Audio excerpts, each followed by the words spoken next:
Okay, hello everyone and welcome to MountainSpeak. We are in season 4 and episode 4. And today we have Vikram with us. I'm also joined with my co-host Karan, who is a current student at IBS Hyderabad and currently interning at Recycle in Hyderabad.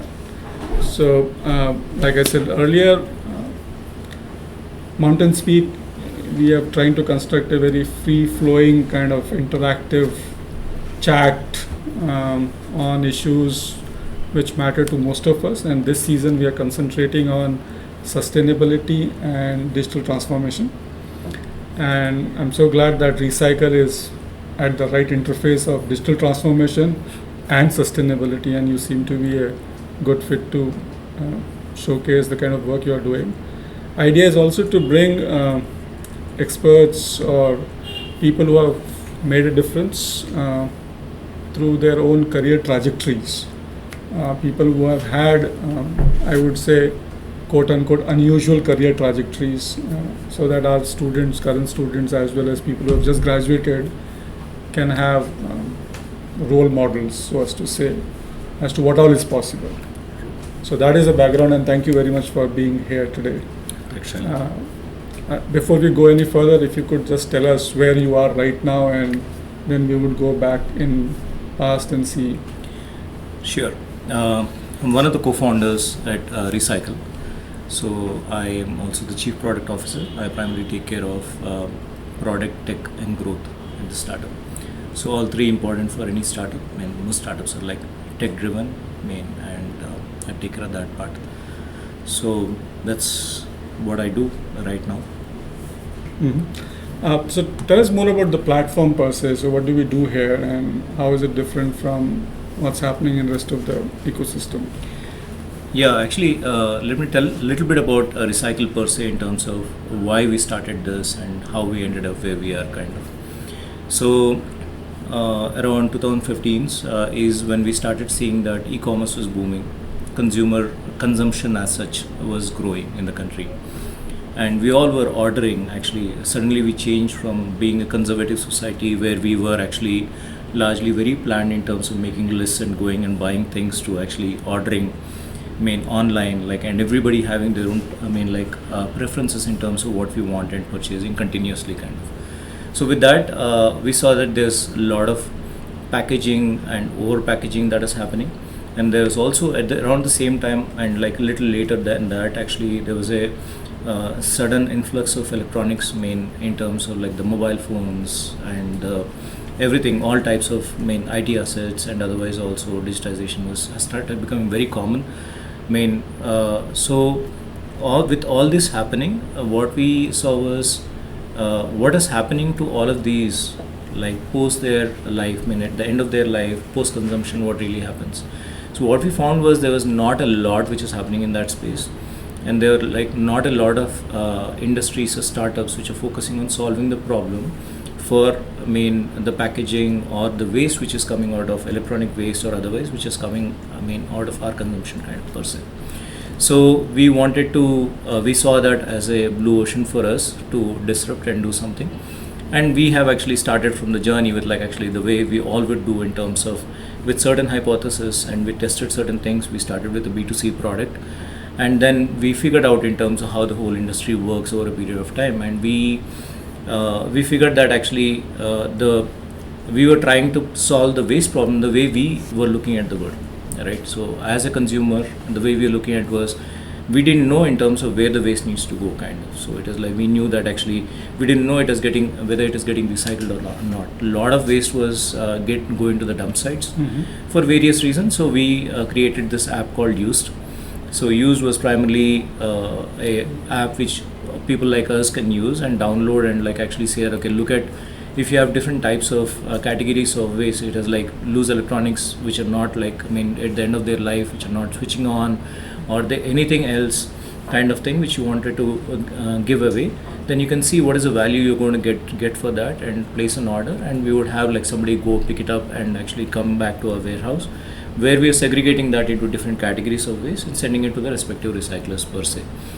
So we found that actually that problem was not getting solved, like in the sense like we are not actively actually recycling a lot of waste. We are not channelizing a lot of waste for recycling per se, primarily because when we look at a household, we have like about 50 categories of waste. But when you look at a recycler is only dealing with like one category of waste. Like it's like if somebody is dealing with plastic, and plastic also, every recycler of plastic deals with a separate type of plastic per se. Yeah. So everybody who's like actually even paper has different categories. It's not that it will all go into one factory and become something else. It's like pretty much like any other manufacturing industry. When somebody is manufacturing, they have a specific product that they are manufacturing. They need specific raw material kind of. So that way, if you look at it, a recycler is looking for a very narrow set of raw material per se. And for us to, and they would look at large scale. So a recycler's capacity would be somewhere around 50 to 100 tons at the at the base, and goes up to 500 tons at the peak per day. Of one kind only. Of one kind of waste. Now, how do you actually ensure that, like you say, even if you were to sell them something, anything less than 10 tons does not really make any sense. But 10 tons means what? Right? Like a plastic bottle is like 20 to 25 grams of water bottle which you have. So 10 tons would mean like actually in the thousands of bottles to be collected, processed and segregated, processed kind of. And that is definitely not happening with what we are doing. It took us like good 2 years to figure out that, this is not going to work kind of. So we started pivoting to like actually again logical extension to what we are doing. We said okay. So hold on. So in terms of, it was a B2C product. So is it that not too many people downloaded the app and giving you material, or every person has less amount of material? Was it a logistics or a customer base problem? So it is actually, we had over 500,000 downloads. 500,000 downloads. So we had like actually thousands of active users. So the problem was of unit economics. Correct. So because you can still accumulate each of these categories of waste in like actually over a period of time, but Correct. you're blocking your working capital every time you do that, right? Correct. And you need to hold on to it before you actually process it kind of. So, and our main motto was to improve the collection and recycling rates. So where are we improving the recycling rates? We are not really doing that actually. So we started pivoting from there. The bunch of solutions which we built in between, but actually getting to the next key inflection point was we built a marketplace. Okay. So marketplace is B2B marketplace. The basic, if you look at like the customers on the marketplace were recyclers across the country, and the sellers on the marketplace were all the aggregators who are processing certain types of waste kind of. So what the basic premise of that was, the recycler was not getting the material. The same thing actually which we were talking about earlier, but we started seeing that more clearly, that recycler was not getting the quantities that they are looking at it consistently of a certain consistent material of a particular quality and quantity on an ongoing basis. So with that problem, we started actually looking in the sense like what solution. That solution, marketplace, was solving that problem, and that's where actually we started seeing large scale traction. So there is like there's several at the core it is like about 1,000 tons a day kind of waste which moves across the marketplace at this point of time. But it is, that is the base per se. Then we started actually pivoting further from that. Actually, marketplace in itself actually grew. It's the largest marketplace in the country when it comes to the waste or recyclables. We also built. There is also another need like enterprises have. Like so, there is in 2016, plastic waste management rules mandated a regulation on all the brands which use plastic as a part of their packaging. Okay. It's called extended producer responsibility, which requires. Think about like actually Coca-Cola's, Pepsi's of the world who are using plastic as their part of the packaging. They need to, they have the responsibility of collecting back the packaging and getting it recycled. Okay. Now, if you think about any organization, any business per se, they would not have like their DNA would be primarily would be optimized. Their processes would be optimized towards in terms of how do they manufacture. How do they ship it out, the distribution and supply chain, forward supply chain kind of. But how do they collect back is something which they would not plan for per se. The reverse logistics was not. Reverse logistics and also the overall, like how do you collect? So how do you, that is not the part of their DNA per se. So that's where we saw an opportunity too in terms of we are like collecting all this waste. So we created another platform on top of this which will enable the brands to come and say that okay, we are actually using so much packaging. They provide that actually these are things, and we widened our base to application base to different categories of waste. So far we are working only with recyclable plastics. Then we said okay, why only recyclables? So brands also have, like if you think about Pepsi has Lay's chips, which is actually non-recyclable plastic. It's multi-layered plastic. It can be recycled in certain circumstances, but it's largely non-recyclable.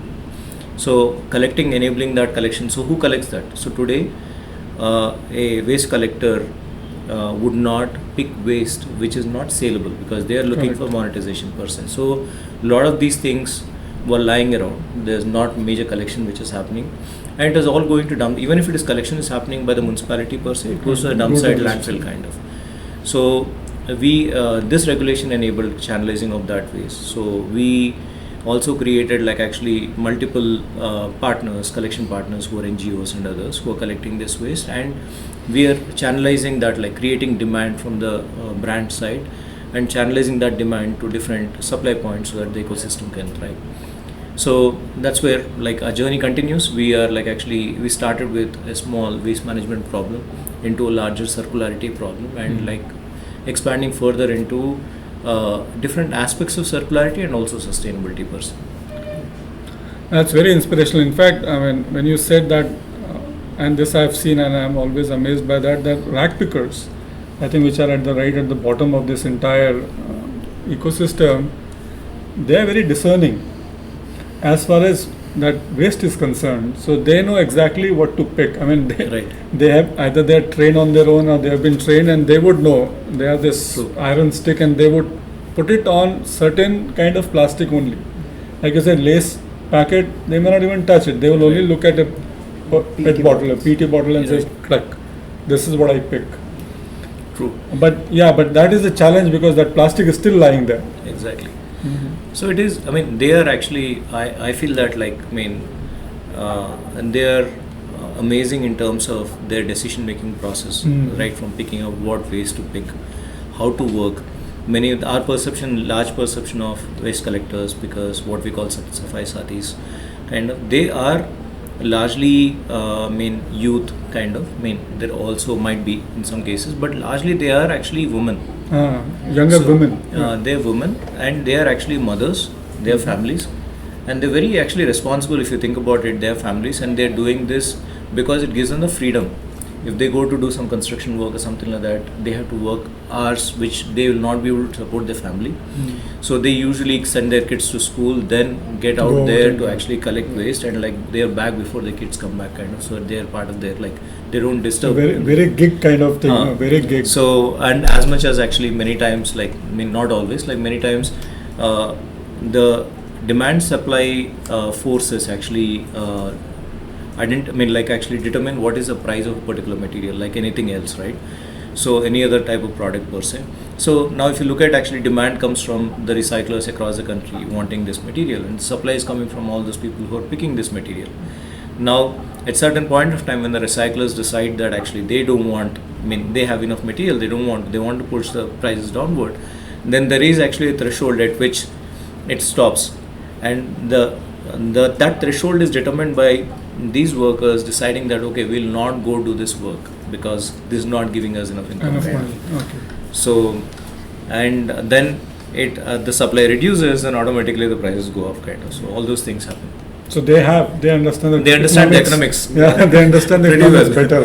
They do understand. They're very perceptive. It's not that actually they just go and like they are like helpless kind of thing. They make calls, they find out what are the prices, they get the best prices for the material.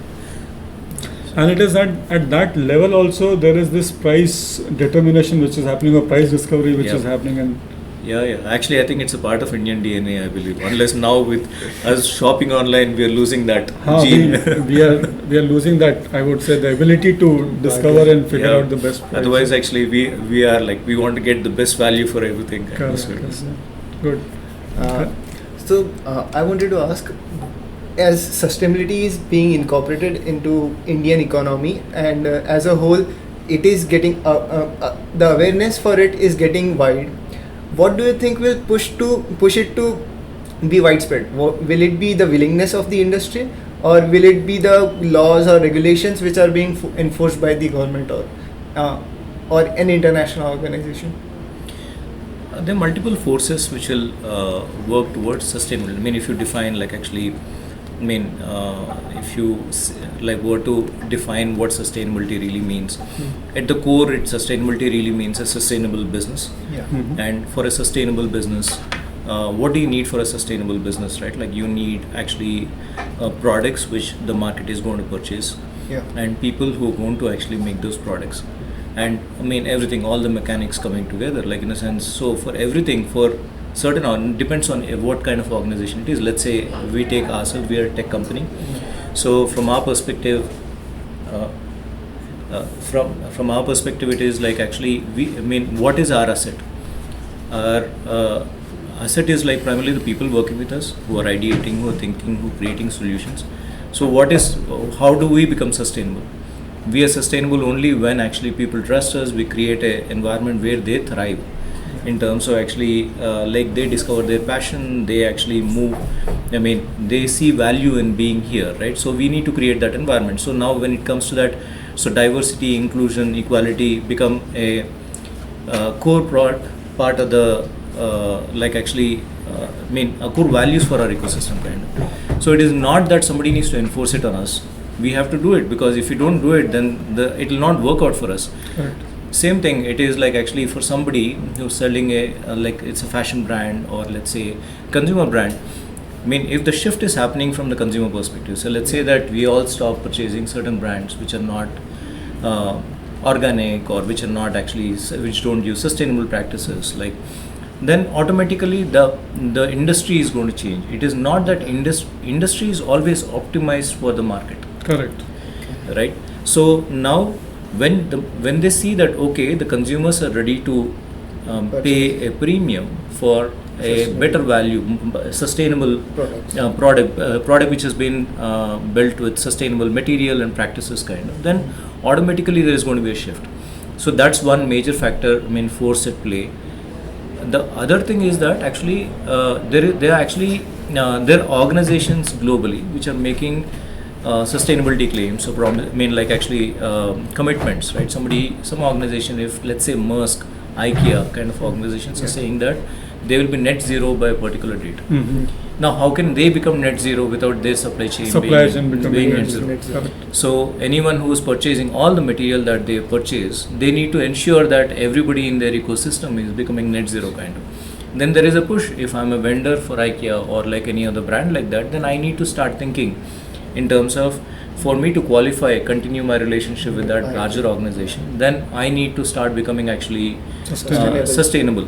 So that is the next thing. And obviously regulation brings the seriousness, or like actually into anything kind of. So BRSR kind of regulation which is coming into India also brings in like the seriousness that okay, this becomes a commonplace in terms of for organizations to measure certain sustainability core values, metrics and other things. So actually we are moving towards that. But all of them have to come together. It is not that a law coming in and the consumer market doesn't care, industry doesn't care. So it all has to come together in terms of where we all will value it kind of. You made a very, good point about, let's say, if a large brand or a large organization decides to be sustainable, then it would have that spillover effect, trickle-down effect also, their vendors and their ecosystem. Right. And as part of that ecosystem, at some point, we would have micro and small enterprises in some sense. So how do you see micro and small enterprises either getting positively impacted or negatively impacted because of this, let's say, wave of sustainable practices?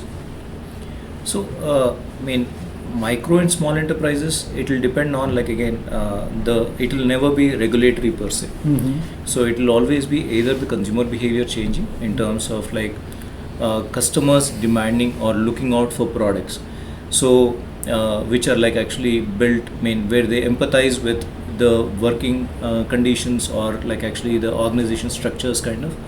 That's how it's going to change. I believe that we have become a lot more sensitive actually to, or we empathize with certain ecosystems very well. It is not that we will mindlessly take decisions, kind of, okay, whatever is the cheapest is what we buy.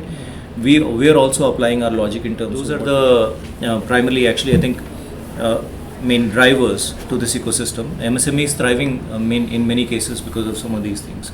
But at the same time, actually, every business, every business